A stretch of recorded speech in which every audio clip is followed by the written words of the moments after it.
Mana endi B harfi. B harfini yozishimiz uchun qamishimiz ya'ni 75 holatiga kelib olish kerak. Xo'sh. Mana 75 ta boshladik va ingichka qilib tugatladik. Qo'l uzildi. Uzilganda qaranglar. Oq qog'oziga 3 dan 1 qismi, qolgan 3 dan 2 qismi esa uzilgan qismiga tegadi. Ko'zcha mana shuni hisobini olib yozamiz. Mana.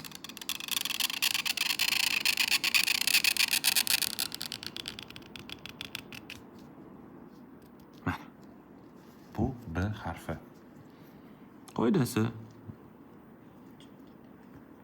Qoidasi 1 nuqta va mana bu yer bilan jam 1,5 nuqta bo'ladi. Bu yer esa 1 nuqta tushib turadi yana. Mana.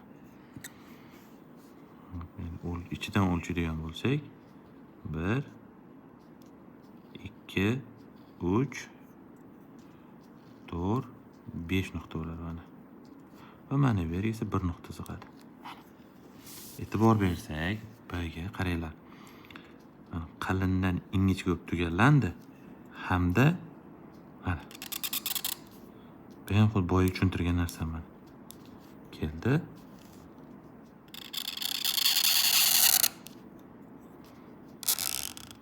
Va oxirimda qalam o'zida e'lon. Bo'ldi. Ko'p ko'tarilib ketmasin. Shu narsaga e'tibor berishimiz kerak. Tushunarli? Xo'p, buni endi ostini 3 ga bo'ladigan bo'lsak, asosiy 3-qismiga tushyapti bosim. Mana bu tugallangan esa unsiga o'rta qiladi. Shunda bir qalam va mana bu yerdan ham bir qalam mana farqlanib turibdi bir-biridan. Bu 1 2 3 mana bu yerni aylantirib, oxirgi qismida bir doiracha hosil qilishimiz kerak.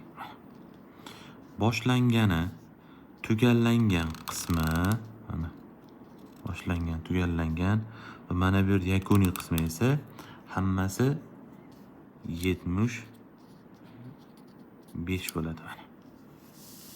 Xo'sh. Endi uzmagan holatda nuqtasiz shaklini uzun yozamiz. Yana ham tushunarli bo'ladi. Keldi, qo'l uzildi va mana.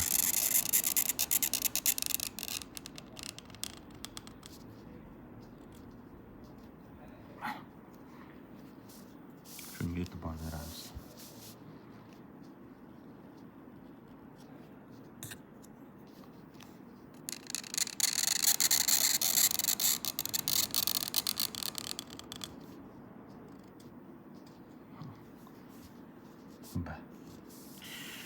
Xo'sh, buni endi faqat bu ko'rinishi yo'q. Buni boshqa ko'rinishlari bor. Ya'ni ko'rinish bor deganda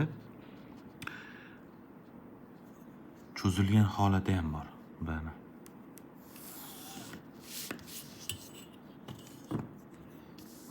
Buni cho'zilgan holati bor.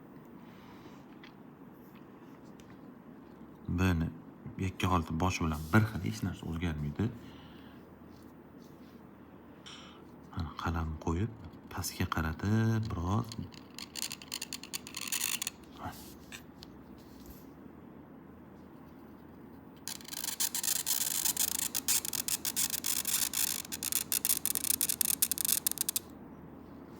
mana shu ko'rinishi bor.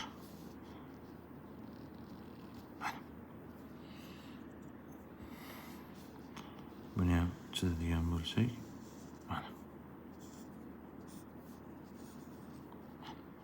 Bu 11 nuqtagacha cho'ziladi. Mabodo ko'proq, kamroq zarar yo'q. Umumiy cho'zilgan holati 11 yo 13 nuqtagacha bo'ladi. Lekin buni kaltaroq cho'zsa ham bo'ladi. Deylik, mana biz bu yerda hozir 5 nuqta degan yuqorida nuqtada. Buni kamroq bo'lsa ham bo'ladi. Ya'ni 3 nuqtaga cho'zsa ham bo'ladi buni. Keladi va mana bunday cho'zib qo'ysa ham bo'ladi. Shu ham B bo'ladi. B doim mana bunday bo'lish kerak degan emas, yoki mana bunday cho'zilsin degan qoida yo'q. Bu holatda hatto bu yergacha cho'zsangiz bo'ladi. Bu yergacha, bu qismigacha, hatto bu yergacha bemalol B harfini cho'zsa bo'ladi. va bning o'zini ba'zi o'rinlarida o'z harflari bor. Buni nasib boshqa videolarda tushuntirib beraman. Lekin mana bu ko'rinishi ham bor. Boshi yo'q B. Mana bu ko'rinishi ham bor. Bu ko'rinish ham ishlatiladi. Bu ulanganda harf ya'ni dal kelib, dalni boshi tugallangan qismi gullanib ketadi. Ro kelib ron boshlanib ketgan qismi gullanadi. Uni so'zlari misol qilib boshqa videolarda tushuntirib beraman. Buni ham qoidasi lekin 5 nuqta bo'ladi.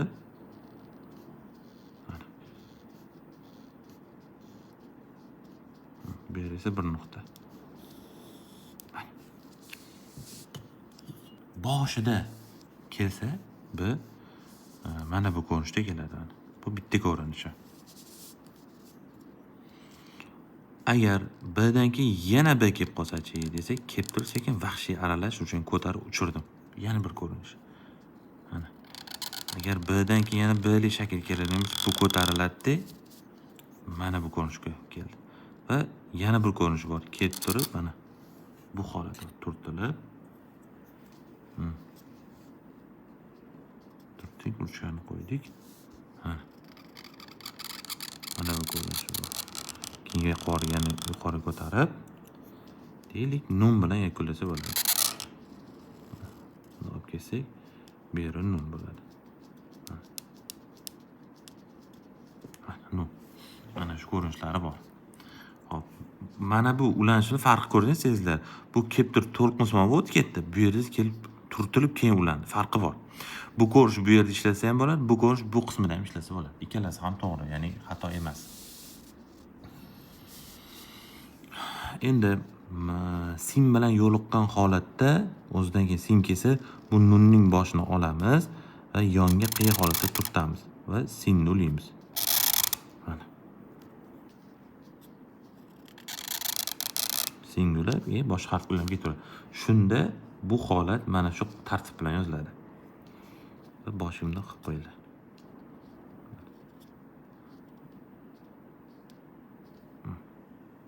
To'g'ri kelib to'xtaydi. Bu ko'rinishi bor. Bu holatda emas bo'ladi.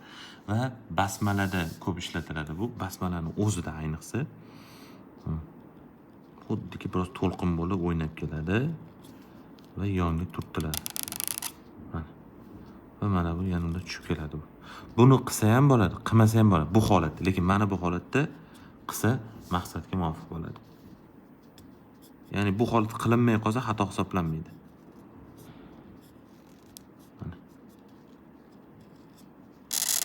Farqini sezdim. Biroz bu to'lqinsimon bo'lib o'ynab keldi.